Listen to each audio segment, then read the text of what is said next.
Hello everyone, this is Ankita Awasthi. Welcome to my channel Ankita's visions. तो बच्चों, यहाँ पर अंबेडकर यूनिवर्सिटी की अपडेट देने वाली हूँ। जैसा कि आप सभी को पता है, जो CUET PG है उसका रिजल्ट आने वाला है 24 मतलब कल के दिन पे। सो रिजल्ट के बाद आपको कई सारी यूनिवर्सिटीज को चेकआउट करना होगा। हर एक यूनिवर्सिटी का एडमिशन पोर्टल कब ओपन हो रहा है, कौन सा एडमिशन पोर्टल किस वक्त ओपन होकर के कब उसकी लास्ट डेट है, कितनी फीस है, प्लस आपको वहां पर किस किस प्रोग्राम में कौन कौन से पेपर कोड के साथ में वहां पर फॉर्म फिल करना है।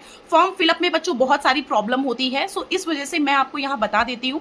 अगर आपको ट्रस्ट करना है तभी करना, अदरवाइज अगर आपका मन ना करे, अगर दिल गवाही ना दे कि मैम पे ट्रस्ट करो, तो आप बिल्कुल मत करिएगा। क्योंकि मैंने पिछली बार भी कई सारे बच्चों को ऐसा बोला था, बट जब बच्चों ने यहाँ पर सिर्फ मेरा चैनल एक बार गो थ्रू कर लिया था तो उनको पता चल गया था कि मुझ पर भरोसा करना चाहिए कि नहीं करना चाहिए। सो यहाँ पर मैं आपको ये बता रही हूँ कि जितनी भी अपडेट मैंने पिछले साल या उसके पिछले साल या उसके पिछले साल दी थी, ऑलमोस्ट हजारों बच्चों के एडमिशन मैंने कराए हैं। सो आप लोगों को परेशान होने की जरूरत नहीं है। आपके जितने भी नंबर आ रहे हैं उस हिसाब से मैं आपको यूनिवर्सिटीज की लिस्ट बना करके दे देती हूँ कि ये यूनिवर्सिटी की लिस्ट है। आपके प्रोग्राम के हिसाब से इन यूनिवर्सिटी में आप फॉर्म फिल कर दीजिए। पक्का से पक्का किसी ना किसी यूनिवर्सिटी में आपको 101% में एडमिशन मिल जाएगा।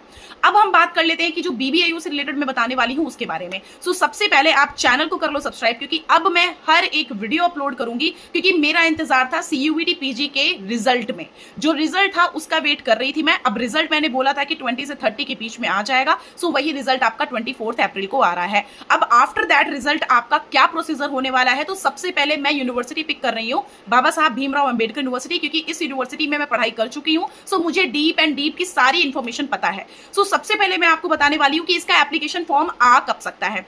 पिछले साल जो आपका एप्लीकेशन फॉर्म आया था वो 24 मई को आया था। उस हिसाब से कहीं ना कहीं आप ये एक्सपेक्ट कर सकते हो, क्योंकि उसका जो रिजल्ट था वो भी थोड़ा बहुत नियर अबाउट में था। ठीक, सो अगर हम बात करें यहाँ पर कि इस बार का प्रोसीजर क्या है, वैसे तो जब आपका रिजल्ट आता है ना, तो आफ्टर रिजल्ट आपका 1 से 2 हफ्ता लेता है अंबेडकर यूनिवर्सिटी अपना पोर्टल ओपन करने में। सो हम इस बार भी यही एक्सपेक्ट करेंगे कि 24 को अगर रिजल्ट आ गया प्रॉपर तरह से, तो यहाँ पर 1 से 2 हफ्ता लेगा यूनिवर्सिटी अपना पोर्टल ओपन करने में। बेसिकली कहीं ना कहीं अगर आप बात करना चाहते हो अंबेडकर यूनिवर्सिटी से रिलेटेड, तो मैं आपको एक चीज बताऊंगी कि अगर आप इस यूनिवर्सिटी में एडमिशन लेना चाहते हो तो आपको ना बहुत ही शांत दिमाग बनाकर रखना होगा। क्योंकि ये यूनिवर्सिटी बेटा झेलाती बहुत है, झेलाती इन द सेंस स्ट्रगल करना पड़ता है।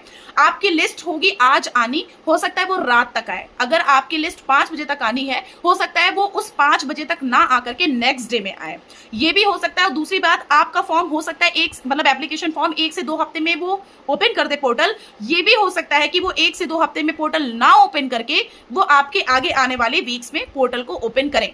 मतलब ये है कि मैं आपको प्रॉपर श्योरिटी नहीं दूंगी कि आप एक्सपेक्ट करके चलो ये लोग आप लोगों के हिसाब से काम करेंगे, तो ऐसा बिल्कुल नहीं है। यस, मैं इतना बताऊंगी कि 2 से 3 हफ्ते में आपका यहां पर पोर्टल ओपन हो सकता है, बट 1 से 2 हफ्ते के अंदर ही पॉसिबिलिटीज ज्यादा है।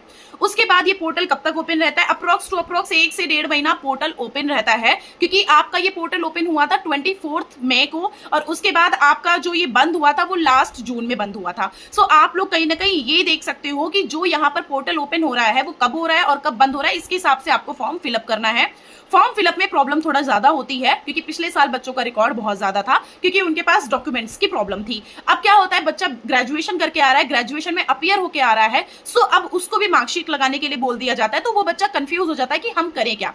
दूसरी बात, अगर आप किसी कैटेगरी से बिलोंग करते हो, अगर आप उसका सर्टिफिकेट टाइम वाला नहीं लगाते हो तो भी आपको प्रॉब्लम होती है।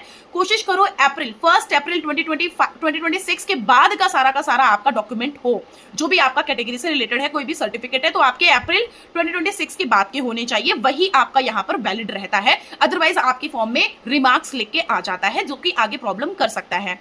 सो यहाँ पर आपको मैं बता देती हूँ कि जो डॉक्यूमेंट्स लगते हैं, उन डॉक्यूमेंट्स में जब आप अपीयरिंग में होते हो, सो उसके लिए यहाँ पर सेल्फ डिक्लेरेशन फॉर्म दिया जाता है, प्लस यहाँ पर कुछ ना कुछ एफिडेविट्स दिए जाते हैं। So self declaration form university अपने वेबसाइट पे अपलोड कर देती है। काफी सारे बच्चों को ये चीज नहीं भी मिलती है, क्योंकि यूनिवर्सिटी कोई जरूरी नहीं है कि ये सेल्फ डिक्लेरेशन फॉर्म अपलोड ही करे। ऑलमोस्ट यूनिवर्सिटीज कुछ तो करती है, बट कुछ यूनिवर्सिटी नहीं भी करती है। सो वो सेल्फ डिक्लेरेशन फॉर्म मैं प्रोवाइड करती हूँ बच्चों को। जो भी बच्चे मेरे से गाइडेंस में रहते हैं, जो बच्चे नहीं भी रहते, उन सबको मैं प्रॉपर तरह से गाइड करती हूँ। देखो, तुमसे मैं कनेक्ट हो पा रही हूँ, तो वो कनेक्ट मैं लाइव सेशन से हो पा रही हूँ। सो जितना कोशिश हो पा रही है वो लाइव सेशन से कर पा रही हूँ, और जितनी मेरी कोशिश हो पाती है, अगर आप मेरा कॉन्टैक्ट नंबर लेते हो, सो उसके लिए आप गाइडलाइंस फॉलो अप करते हो, तो मेरा कॉन्टैक्ट नंबर मिल जाता है। सो वहां पर मैं थोड़ा सा इजी वे में, क्योंकि मतलब एक रहता है ना फेस टू फेस या फिर वीडियो कॉल या जूम मीटिंग से हम आराम से बात कर लेते हैं वहां पे, प्लस वहां पर call to call, WhatsApp to WhatsApp मैं आपको सब कुछ बता देती हूँ कि ये यूनिवर्सिटी वो यूनिवर्सिटी। बस उस पर ऐसा रहता है, लाइव सेशन में भी मैं आपके सारे चैट्स पढ़ती हूँ। अगर आप चाहते हो यहीं पे भी गाइडेंस लेना तो यहाँ पे प्रोवाइड कर दूंगी, अदरवाइज आप मुझसे कॉल पे कनेक्ट होना चाहते हो तो मैं वहां भी बता दूंगी। सिर्फ अंबेडकर यूनिवर्सिटी नहीं, हर एक यूनिवर्सिटी की अपडेट में प्रोवाइड करती हूँ। सो उसके लिए मुझे थोड़ा सा टाइम चाहिए होता है। आप जब कनेक्ट होते हो आप मुझे बताते हो कि कौन कौन सी यूनिवर्सिटी आप चाहते हो, सो आपको वो सारी यूनिवर्सिटी की इंफॉर्मेशन में प्रोवाइड कर देती हूँ। अब मुद्दे की बात पे आते हैं कि जब आप सेल्फ डिक्लेरेशन फॉर्म अप्लाई कर देते हो, उसके बाद आपको यहाँ पर कुछ एफिडेविट लगाने पड़ते हैं। एंटी रैगिंग हो गया, और भी कई सारा एफिडेविट होता है जो आपको लगाना पड़ता है। अभी एफिडेविट कहाँ मिलते हैं, तो ऑलमोस्ट यूनिवर्सिटीज अपने वेबसाइट पे जब भी वो अपना प्रोस्पेक्टस अपलोड करती है, उसी में लास्ट में एफिडेविट भी लगा देती है। एक एफिडेविट आपकी तरफ से लगता है और एक एफिडेविट आपके पेरेंट्स की तरफ से लगता है। उसकी दो कॉपी निकलवा के रख लेनी होती है। सो आपको मैंने ये मेन पॉइंट्स बता दिए कि आपको एक कैटेगरी सर्टिफिकेट अच्छे से रखना है। दूसरा, अपीयरिंग में हो अगर तो आप सेल्फ डिक्लेरेशन फॉर्म रखोगे, जिसमें आपको बेटा टाइम दे दिया जाता है। मतलब आपको वहां कहीं ना कहीं जब भी आपका जैसे ऑलमोस्ट जो ये प्रोसीजर होता है ना, ये प्रोसीजर होने में ही अच्छा खासा टाइम लग जाता है।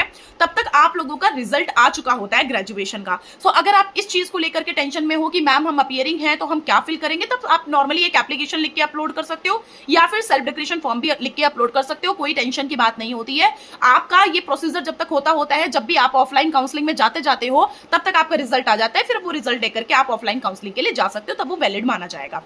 आफ्टर दैट यहाँ पर हॉस्टल का प्रोसीजर क्या होता है। हॉस्टल का प्रोसीजर जब आप यहाँ पर आपकी फर्स्ट मेरिट लिस्ट आ जाती है, उसके बाद आपको हॉस्टल से रिलेटेड यहाँ पर अपडेट मिलना शुरू हो जाता है। बच्चों के पास मेल के थ्रू यहाँ पर हॉस्टल का फॉर्म निकलता है। हॉस्टल का फॉर्म वेबसाइट पे नहीं निकलता है, हॉस्टल का फॉर्म उन्हीं बच्चों के पास मेल जाता है, ज्यादातर जिन बच्चों को मिलना होता है। लेकिन पिछली बार क्या हुआ था, पिछली बार ऑलमोस्ट सारे बच्चों को गया हुआ था मेल, लेकिन बहुत ही कम बच्चों को एडमिशन मिला था हॉस्टल में। ये मैं आपको ट्रू बात बता रही हूँ, ट्रू फैक्ट है बेसिकली। यहाँ पर ऑलमोस्ट बच्चों को मेल गया, बट मिला कितनों को, बहुत ही कम बच्चों को एडमिशन मिला था। सो ये चीज आप अपने दिमाग में बना के रखना कि आपको हो सकता है मिल भी जाए किस्मत के हिसाब से, और हो सकता है नहीं भी मिले, क्योंकि हॉस्टल की मारामारी है यहाँ पे। आप दूर से आते हो तो कहीं ना कहीं हाथ पैर जोड़ जाड़ के बन जाता है, लेकिन आप नॉर्मली अगर इधर उधर के हो तब भी, मतलब आप मेरिट लिस्ट के हिसाब से अगर फर्स्ट मेरिट लिस्ट में हो सो आपको मिल जाता है। थोड़ा गर्ल्स को प्रेफरेंस मिल जाता है पहले, बॉयज में फिर भी फर्स्ट मेरिट लिस्ट वाले बच्चे भी पिछली बार रह गए थे। सो हॉस्टल को लेकर के स्ट्रगल है, इसलिए मैंने आपको बता दिया। नियर अबाउट के मैं पीजीज जो भी रूम्स वगैरह अवेलेबल होते हैं उनकी अपडेट मैं यहाँ पर देती रहती हूँ चैनल पे। उसके लिए आप चैनल सब्सक्राइब कर लो, क्योंकि आपको मैं हर एक चीज के बारे में अब बताऊंगी, क्योंकि मैं ट्यूशन, कोचिंग, जॉब्स, इन सब के बारे में भी जब भी यूनिवर्सिटी आ जाते हो तो मैं बताती हूँ। अंबेडकर यूनिवर्सिटी आओगे ना तो मैं नियर अबाउट में रहती हूँ। सो आपको मैं क्लियर कट बताऊंगी कि कहाँ पर पढ़ा लो, बैकअप में क्या रख लो, पार्ट टाइम जॉब कैसे कर लो। मतलब 1-2 घंटे आप ट्यूशन पढ़ा सकते हो, उससे ही आप आराम से 7-8 हज़ार रुपए कमा सकते हो। सो मतलब ये है कि आपको मैं कहीं ना कहीं यहाँ पर जब रहते हो ना तो ईजी करा देती हूँ आपका रहना। बहुत सारे बच्चे रह रहे हैं, उनको रूम्स दिला दिए, मैं जहाँ पढ़ाने जाती हूँ ऊपर ही बच्चा एक रह रहा है। सो मतलब ऐसा है कि मैं आपको कहीं ना कहीं ये बोलूंगी, आप लोग जब आओगे ना तो आपको अकेला फील नहीं होगा, मैं यहाँ पर रहूंगी। सो आपको परेशान होने की जरूरत नहीं है, क्योंकि यहाँ पर जब बच्चा आता है सो उसके पास कोई अवेलेबल नहीं होता है।